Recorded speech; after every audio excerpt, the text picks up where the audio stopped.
సంవత్సరం మాదిరే ఈ సంవత్సరం కూడా అనంతపురం జిల్లా కరువు కోరల్లో కూడా చిక్కుకుంది.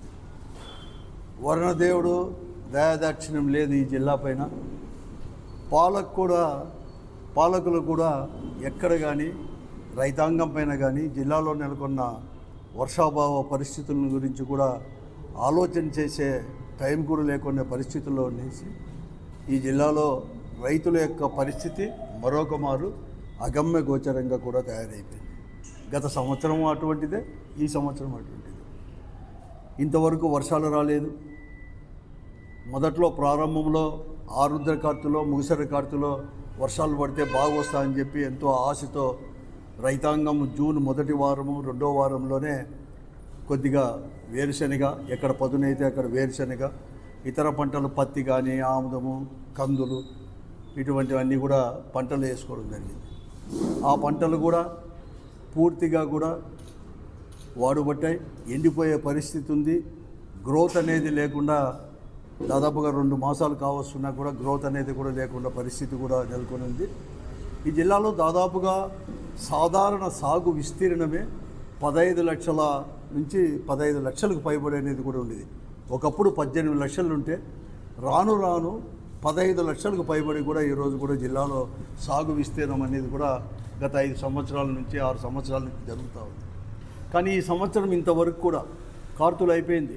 చిన్న పూసాల కార్తె కూడా 2వ తేదీ 3వ తేదీ కూడా పూర్తి అయిపోతుంది. ఇంక మళ్ళీ విత్తనం వేయడానికే లేదు. కేవలం ఇంతవరకు కూడా 3,94,000 ఎకరాలు అంటే దాదాపుగా 4 లక్షల ఎకరాల్లోనే వివిధ రకాలైన పంట కూడా వేయడం జరిగింది. ఈ జిల్లాలో అంటే ఉమ్మడి అనంతపురం జిల్లాలో ఈ 15 లక్షలకు సాధారణ విస్తీర్ణం అంటే పంటలు సాగు చేసేదైతే వేరుశనగ 8 లక్షలకు పైబడి కూడా ఎకరాల్లో కూడా ఈ ఉమ్మడి అనంతపురం జిల్లాలో సాగు చేసేవారు. కానీ 1,63,000 ఎకరాలకు మాత్రమే ఇంతవరకు కూడా విత్తనం అనేది కూడా పడింది. మిగతా 3,93,94,000 ఎకరాల్లో మిగతా ఎకరాలు దాదాపుగా దాంట్లో ఈ పత్తి కందులు ఆముదాలు ఇవన్నీ కూడా వేసుకోవడం జరిగింది. అన్ని పంటలు కూడా ఎండిపోయే పరిస్థితి కూడా వచ్చేసింది. కానీ ఎక్కడ కానీ లేదు. వర్షాలకు జాడ కూడా ఎక్కడ కానీ లేదు. ప్రభుత్వం చూస్తే ఎక్కడ కానీ చర్యలు కూడా చేపట్టే పరిస్థితి కూడా ఉంది. ప్రత్యామ్నాయ పంటలు ఏమని గురించి ఆలోచన చేయలేదు. ఇలాంటి ఎలా చేయాలని చెప్పి కూడా ఆలోచన చేయలేదు. వేసిన పంటలు కూడా ఇలా కూడా అయిపోతా అంటే ఎలా చేయాలని చెప్పి ఆలోచన లేదు. ఈ జిల్లాలో మంత్రులు ఉన్నారు, మంత్రులు పట్టించుకోవడం లేదు. ప్రజాప్రతినిధులు అసలు ఎవరు కానీ ఎమ్మెల్యేలు కానీ ఎంపీలు కానీ అసలు రైతాంగం గురించి కానీ ఈ వర్షాభావ పరిస్థితుల గురించి కానీ కరువు గురించి కానీ ఆలోచన చేసే టైం లేకోకుండా కూడా కాలం వెలిదీస్తున్నారు. కానీ ఎక్కడ కానీ లేదు.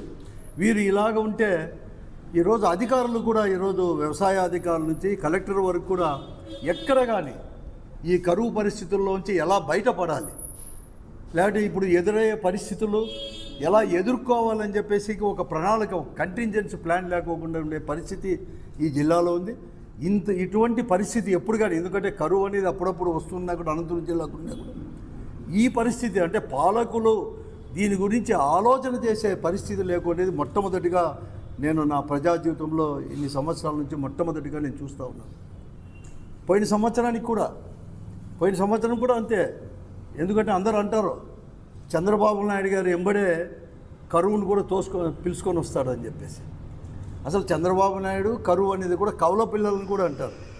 ఆ రోజు అపర భగీరథుడు పైన నుంచి గంగను తీసుకొచ్చినట్లుగా ఈయన చంద్రబాబు నాయుడు ఎప్పుడు వచ్చినా కూడా కరువుని తీసుకొని వస్తాడని అంటారు. ముఖ్యంగా రాయలసీమలో ఎప్పుడు అనేవారు.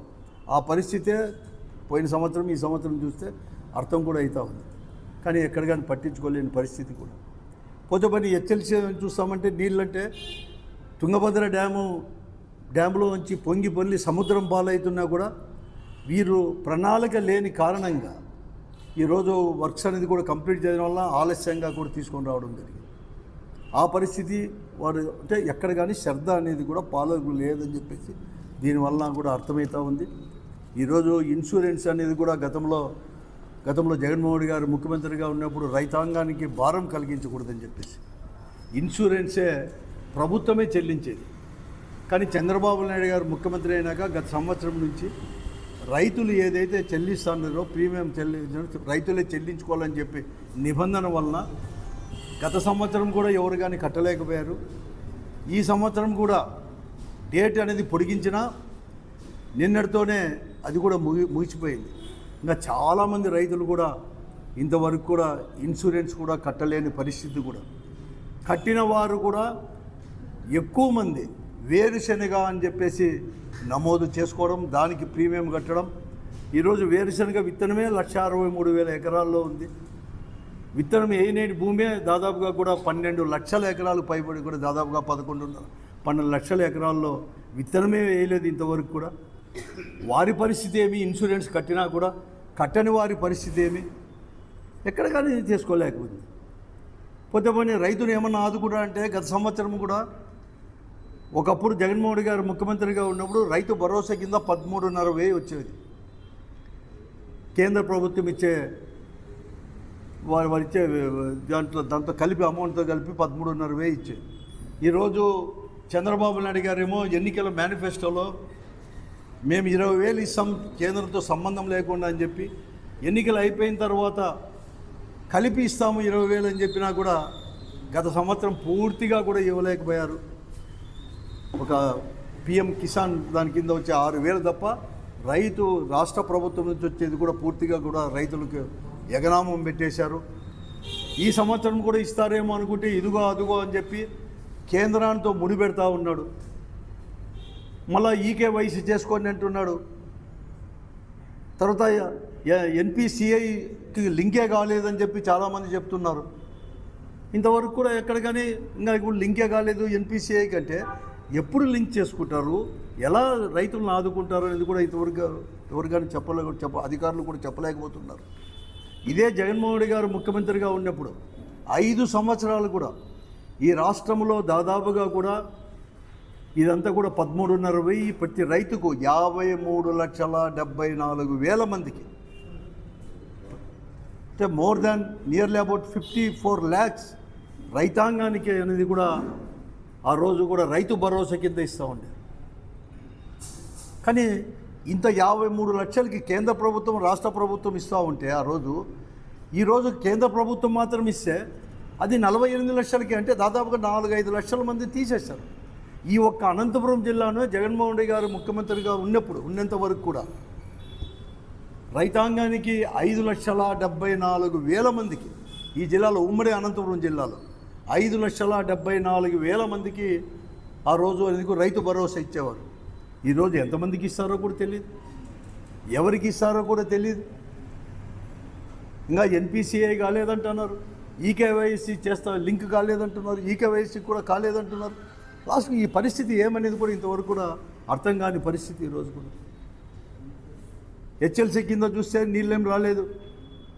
ఒకవేళ నీళ్ళు అనేది అక్కడక్కడ వచ్చేసి ఏదైనా నాట్లు వేసుకుందామంటే ఫర్టిలైజర్స్ విచిత్రంగా బ్లాక్లో అమ్ముతున్నా కూడా అడగలేని పరిస్థితి.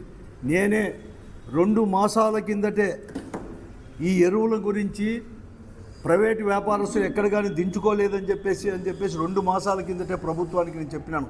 ఇదే పత్రికా సమావేశాన్ని కూడా ఏర్పాటు చేసి ఇక్కడే. కానీ ఈరోజు చర్యలు తీసుకోలేదు. యూరియా ఎక్కడ కానీ లేదు. ఎందుకంటే అక్కడెక్కడ మిరపేసినా, కాలువల కిందనో బోర్ల కిందనో మిరపేసినా, వరి నాటినా, ఈరోజు యూరియా అంటే బ్లాక్లో తీసుకొని పోయి ఎక్కువ ధర చెల్లించి తీసుకునే పరిస్థితి. లేకుంటే అక్కడకు లేని ఫర్టిలైజర్స్ కొంటే యూరియా ఇస్తామని చెప్పే పరిస్థితి, కండిషన్ చెప్పే పరిస్థితి. నియంత్రణే లేకుండా పోయింది. ఈరోజు అధికారులు కావచ్చు, ప్రైవేటు వ్యాపారస్తులందరూ కూడా కుమ్మక్కైనారు. ఫర్టిలైజర్స్ కుమ్మక్కైపోయి రైతాంగాన్ని ముంచుతూ ఉన్నా కూడా ఎక్కడ కానీ ఆదుకోలేని పరిస్థితి కూడా ఉంది.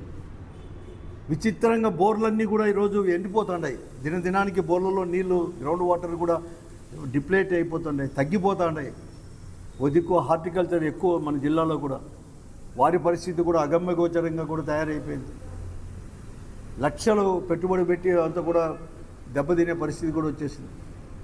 నేను గ్రామాలకు పోతూ ఉన్నాం, చాలామంది మా వాళ్ళు కూడా ఈరోజు బాబు షూరిటీ మోసం గ్యారంటీ కార్యక్రమంలో గ్రామాలకు వెళ్తూ ఉంటే వారు చెప్తా ఉన్నారు, మాకేం రాలేదు, రైతు భరోసా అంటే అన్నదాత సుఖీభవన్ పేరు మార్చిరి, అది రాలేదు, నీళ్లు రావడం లేదు, బోర్లు చూస్తుంటే ఎండిపోతాండాయి, రిగ్గులు చూస్తుంటే రేట్లు పెంచేసినారు అడుగడుగు కూడా. ఒక రిగ్గు ఒక గ్రామంలోకి వస్తే చాలామంది మననే నార్పల మండలానికి పోతే ఒక గ్రామంలోకి ఒక రిగ్గు వస్తే నెల అయినా ఇంకా బయటికి పోయే పరిస్థితి లేదు, ఒకరు పోతే ఒకరు అట్లే చేసుకునే పరిస్థితి. ఇటువంటి పరిస్థితులు ఉన్నా కూడా ప్రభుత్వం అనేది కానీ ఎక్కడ కానీ పట్టించుకోలేని పరిస్థితి కూడా ఈరోజు కూడా ఉంది. కాబట్టి ఇప్పుడైనా కానీ జిల్లాలో ఉండే మంత్రులు కావచ్చు, ప్రజాప్రతినిధులు అందరూ కూడా రండి, వ్యవసాయం పైన కూడా రివ్యూ చేసుకోండి, కంటింజెన్సీ ప్లాన్ అనేది కూడా తీసుకొని రండి. ఇన్సూరెన్స్ చేసుకోలేనికి డేట్ నిన్నటితో అయిపోయింది, మళ్ళీ యొక్క పరిస్థితి ఏమి, చేసుకున్న వారి యొక్క పరిస్థితి ఏమి. పోయిన సంవత్సరం కూడా కరువు ఇంత పెద్ద పరిస్థితులు ఉన్నా కూడా మీరు అనేది కూడా ఖరీఫ్ కావచ్చు, రబీ కావచ్చు, 24-25 ఖరీఫ్ రబీ 2 దాంట్లో కూడా మీరు ఇన్సూరెన్స్ ఇవ్వలేదు, ఇన్పుట్ సబ్సిడీ ఇవ్వలేదు. ఈ సంవత్సరం కూడా మీరు అదేగా చేస్తారా అని చెప్పి నేను అడుగుతాను. ఐఏబీ మీటింగే ఇంతవరకు జరగలేదు, ఎక్కడ చూసినా గ్రౌండ్ వాటర్ ఇంత కూడా ఉంది. కాబట్టి వెంటనే నీళ్లు ఉన్నా కూడా నీళ్ళు ఇవ్వలేని పరిస్థితి, తెచ్చుకోలేని పరిస్థితి. ఏమైనా మాట్లాడితే చాలు, ఎవరైనా కానీ రైతుల గురించి మాట్లాడినా, ప్రజా సమస్యల గురించి మాట్లాడితే చాలు, ప్రతిపక్ష పార్టీల్ని వాళ్ళకు వచ్చేసి దూషించడమో, మళ్ళీ కూడా విమర్శించడమో, వ్యక్తిగతంగా విమర్శించడమో, లేకుంటే వర్కర్స్ అయితే ఏదో కేసు పెట్టి, తప్పుడు కేసు పెట్టి జాబ్ చేసుకునే పరిస్థితి ఉంది. ఇటువంటి పరిస్థితి, దారుణమైన పరిస్థితి ఎప్పుడు చూడలేదు. జిల్లాలో గతంలో జగన్మోహన్ గారు ముఖ్యమంత్రిగా తీసుకున్న సంక్షేమ కార్యక్రమాల వల్ల అసలు వలసలు, ఒకప్పుడు రైతాంగము, రైతు కూలీలు అంతా కూడా ఈ జిల్లా నుంచి వలసలు పోయి ఇతర రాష్ట్రాలకు పోయేవారు. అది తగ్గిపోయింది. ఎస్పెషల్లీ కరోనా వచ్చిన తర్వాత, ఎన్నిక వచ్చిన తర్వాత ఆ ప్రభుత్వం ఇస్తున్న సంక్షేమ కార్యక్రమం వల్ల గ్రామాలు విడిచిపెట్టి అక్కడే ఉండే ఉపాధి హామీ కింద పనులు పెట్టడం కానీ ఇవన్నీ కూడా చేస్తారు. ఈరోజు మళ్ళీ కూడా అటువంటి పరిస్థితి ఈరోజు కూడా వచ్చే పరిస్థితి కూడా ఈరోజు కూడా ఉంది. కాబట్టి ఈ పరిస్థితుల్లో వెంటనే ప్రభుత్వం అనేది కూడా రావాలని చెప్పేసి, లేకుంటే రైతాంగం తరఫున కూడా పోరాటాలు చేసేదానికి కూడా మళ్ళీ కూడా చెప్తున్నాను, అన్ని రాజకీయ పార్టీలతో కూడా కలిసి వచ్చే రాజకీయ పార్టీలతో కూడా పోరాటం చేయడానికి కూడా సిద్ధంగా ఉంటామని చెప్పేసి ప్రభుత్వాన్ని కూడా హెచ్చరిస్తూ, వెంటనే ప్రత్యామ్నాయ పరిస్థితులు కానీ, కంటింజెన్సీ ప్లాన్ కానీ ఇవి తీసుకొని రండి. ఐఏబీ మీటింగ్ సమావేశాన్ని కూడా ఏర్పాటు చేయండి. కేవలం ప్రకటనలకు పరిమితం కాకుండా వెంటనే ప్రజాప్రతినిధులు, అధికారులు కలిసి ఒక కంటింజెన్సీ ప్లాన్ చేసుకుని ఎలా ఆదుకుంటారనేది కూడా చేస్తున్నామని చెప్పేసి డిమాండ్ కూడా. తెలుగులో ఫాస్టెస్ట్ న్యూస్ ఇప్పుడు కొత్త అవతారంలో 5 సెకండ్లోనే పూర్తి వార్తా సమాచారం మీ చేతిలో. సోషల్ మీడియా ట్రెండ్స్ మీ కళ్ళ ముందుకే live TV and voice search options తో ఇప్పుడే డౌన్లోడ్ చేయండి. యాప్ లింక్ డిస్క్రిప్షన్లో ఉంది.